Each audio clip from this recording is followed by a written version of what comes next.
A eleição de 22 vai confrontar um ex-presidente e um atual presidente. 2 mandatários máximos da nação, 2 presidentes da República. É interessante que quando a gente vê isso, parece que se apagou da memória do brasileiro o governo Temer e o governo Dilma. É como se eles não tivessem existido. As pessoas só lembram do governo Lula, do governo Bolsonaro. E são esses 2 projetos que vão estar em confronto em 22. São os 2 maiores líderes da história política recente e ambos têm parcelas expressivas do eleitorado, um eleitorado fiel.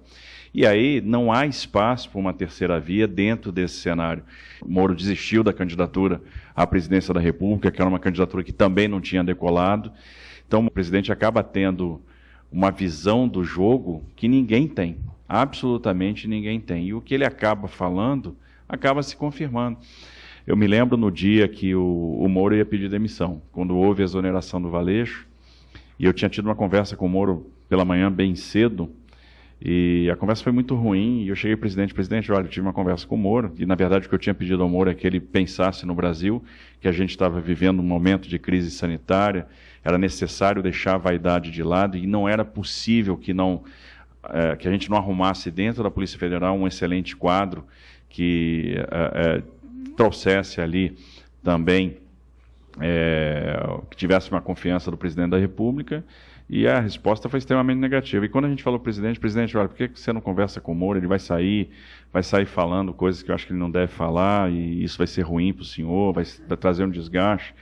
Acho que ele está aí pensando alguma coisa politicamente para frente. O presidente disse, não esquenta a cabeça, não vai a lugar nenhum. Ele queimou a largada. Então, o presidente tem uma visão do jogo que é extraordinária, assim, ele tem uma sensibilidade política, tem uma intuição, tem um faro. Nós estávamos inaugurando a ponte do Abunã, fica na ponta do Abunã, na divisa, né, de Rondônia com Acre. A ponte é toda em Rondônia, mas é necessária para quem acessa o estado do Acre. O estado do Acre, durante anos, décadas, viveu isolamento, ou seja, para você chegar no Acre, você tinha necessariamente que pegar uma balsa para atravessar o Rio Madeira. E essa travessia custava caro, um caminhão ia pagar R$200 e levava às vezes 5, 6 horas de fila para ingressar na balsa e fazer a travessia. Um empresário, um dono de concessionária do Acre ficou muito feliz e levou algumas motos para a ponte no dia da inauguração. E o presidente viu aquelas motos, subiu na moto, me botou na garupa dele e nós fizemos umas 3 travessias da ponte, obviamente sem capacete, sem nada. E aí, quando a gente terminou a última travessia, eu confesso que eu estava morrendo de medo, a ponto de partir para a baixaria e agarrar o presidente pela cintura. Quando a gente terminou a última travessia, ele saiu da moto, virou para mim e disse assim, Capita, que ele me chama de Capita, porque eu também era capitão do Exército. Qual vai ser a notícia? Eu digo, presidente, a notícia vai ser que a gente atravessou a ponte sem moto, sem capacete. Ele falou, exatamente, a notícia vai ser essa. Nós atravessamos a ponte sem capacete. Só que eles vão falar da ponte, eles vão falar da inauguração dessa obra, que levou décadas, e do contrário ninguém ia falar. Se atravessou uma recessão brutal na Argentina, né, que subtraiu exportações industriais brasileiras, se atravessou o desastre de Brumadinho, se atravessou a crise do Covid, se atravessou a crise hídrica, se está atravessando a guerra da Ucrânia, né, e com todas essas crises, o governo aprovou reformas para o mercado, manteve uma trajetória de consolidação fiscal, está gerando emprego, o Brasil vai crescer e a popularidade dele está em alta. Qualquer outra pessoa que tivesse atravessado as mesmas crises, com a mesma oposição sistemática da mídia, teria derretido. O Bolsonaro não derreteu, era um fenômeno. Uma eleição é um confronto de pessimismo e otimismo, de medo e esperança. As pessoas estão com medo, porque elas perderam poder aquisitivo, porque a inflação está corroendo os salários, porque o preço do combustível está alto. E aí, quem é o culpado? É o mandatário da vez. Ninguém vai lembrar que teve uma guerra da Ucrânia, que teve uma crise do Covid, que nós temos uma inflação que boa parte é internacional.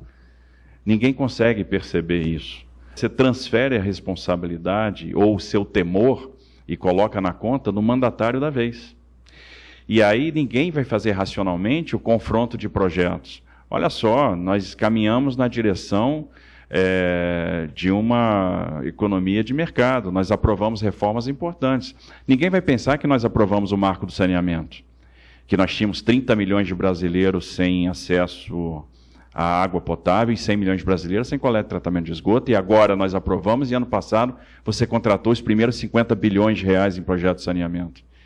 Ninguém vai levar em consideração que você fez 143 leilões de infraestrutura e contratou 836 bi de reais em investimentos que vão se materializar nos próximos anos. Ninguém vai levar em consideração que você aprovou a autonomia do Banco Central, que você aprovou a lei das falências, o marco das startups, a lei das agências. Isso passa em branco. E, de repente, você absorve um discurso que é: vou interferir na mídia, vou governar com MST e MTST, vou interferir nos preços da Petrobras, vou implodir a reforma trabalhista, vou voltar ao imposto sindical, né, vou implodir o teto dos gastos. Esse é o confronto que está na mesa hoje. E aí, que escolha que nós vamos fazer? Porque o que a gente tem que perceber é que o caminho que nós trilhamos vai nos dar futuro. E se a gente não tivesse passado por essas crises, os dados apontavam, até março do ano de 2020, que nós cresceríamos em 2020 alguma coisa perto dos 4,5%. A arrecadação estava mostrando isso. Quem é que vai levar em consideração que nós estamos vivendo um momento, por exemplo, de transição de economia marrom para economia verde, que está faltando semicondutores, que o mercado internacional se desorganizou? Não, vamos botar na conta do mandatário. Se a gente não tiver capacidade de explicar isso, a escolha de projeto pode ser muito ruim. E é isso que a gente precisa evitar, porque no final se plantou muito futuro nesses anos. Podem ter certeza que o que está plantado vai gerar muito emprego e vai transformar o Brasil. O Brasil vai ter, por exemplo, uma infraestrutura muito mais eficiente, muito mais sustentável, uma matriz mais equilibrada e mais barata. Então, acho que é esse confronto que a gente vai ter que fazer, é mostrar o que foi feito. Por exemplo, todo mundo se vende que a gestão de pandemia foi um desastre, foi ruim. E aí a minha pergunta é, será que foi? Nós tivemos a maior injeção de liquidez na nossa história. Por meio do benefício emergencial, nós conseguimos preservar empregos. O governo postergou o pagamento de dívida, aportou dinheiro aos estados e municípios, congelou 2 anos de salário e, por causa disso, estados e municípios tiveram o melhor resultado fiscal desde 1991. Ou seja, a gente conseguiu superar a crise e, se não fossem tomadas essas medidas, estados e municípios não teriam pagado salário.